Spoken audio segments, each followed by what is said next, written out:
రెండో రాకడే అయిపోయింది తిరిగి భ్రష్టులుగా తిరిగే వాళ్ళు ప్రభురాత్రి భోజనం తీసుకోకుండా సంఘానికి వెళ్ళకుండా ఏమండి ఆయా సంఘాలు స్టేట్లో నేను ఎక్కడెక్కడ చూశాను. రెండో రాకడ అయిపోయిందని చెప్పే బోధలో నాకేం అర్థం కావట్లేదు మరి ఈ విషయాలు. మళ్ళీ కొంతకు ముందుకు పోయి ఇంకొకటి వచ్చింది, రెండో రాకడ అయిపోయింది ఎత్తబాటు అయిపోలేదు అని. ఇది ఇంకా బాగుంది. రెండో రాకడ అయిపోయింది ఎత్తబాటు. బైబిల్లో వర్తమాన ప్రవక్త అన్నాడు, the rapture is the second coming అన్నాడు. ఏమన్నాడు? రెండో రాకడంటే ఎత్తబడుట అన్నాడు.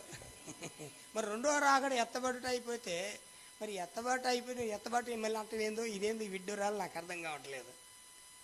కానీ ఒకటి మాత్రం వాస్తవం, తిట్టుకోవడానికి కావాల్సిన కోళ్ళు ఉన్నాయి. హల్లెలూయా. వాడు తప్పు వీడు తప్పు అనుకోవడానికి చాలా కోళ్ళు పెట్టుకుని తిరుగుతున్నారు. ఒరే మెంటలోడా, ఒరే మూర్ఖుడా, ఒరే తిక్కలోడా. ఎట్టంటే వల్గర్ లాంగ్వేజ్, అన్పార్లమెంటరీ లాంగ్వేజ్ వాడుతున్నామంటే నీలో ఏ ఆత్మ పనిచేస్తుందో దాన్ని బట్టి చెప్పొచ్చు. Praise the Lord. హల్లెలూయా.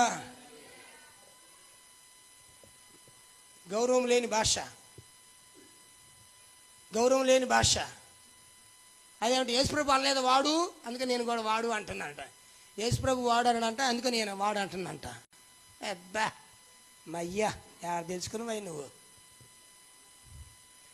యేసుప్రభు పంది అన్నాడా, మరి నువ్వు పంది అంటాను?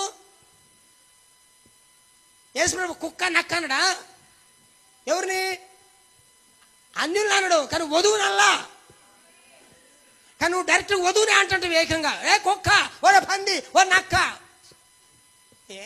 ఏం లాంగ్వేజ్ అబ్బా. సభ్య సమాజంలో బతుకుతున్నావా? క్యానిబల్స్ మీద బతుకుతున్నావా? క్యానిబల్స్ అని ఉంటాయి తెలుసా మీకు? అడుగులో నరమాంస భక్షకులు అంటారు, వాళ్ళ మధ్య బతుకుతుంటాడు.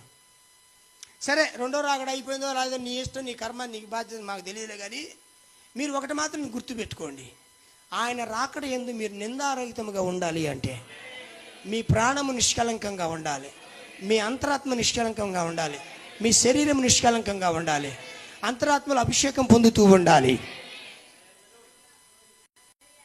తప్పులు ఎత్తి చూపించడానికి మునగాడు పెట్టలు కొంతమంది తప్పులు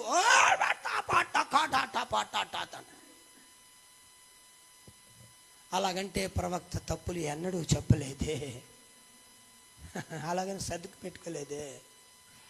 ఖండించేచాడు ఖండించాడు, బుద్ధి చెప్పేదాడు చెప్పాడు, సరి చేశాడు, నిలబెట్టే చోట నిలబెట్టాడు, ఆదరించే చోట ఆదరించాడు. అనాయింటింగ్ కోరుకుందాం పిల్లరా. జస్ట్ మీ మనసులో పెట్టుకోండి, 3 ఉన్నాయని చెప్పండి. ఒక వ్యక్తికి ఎన్ని ఉన్నాయి?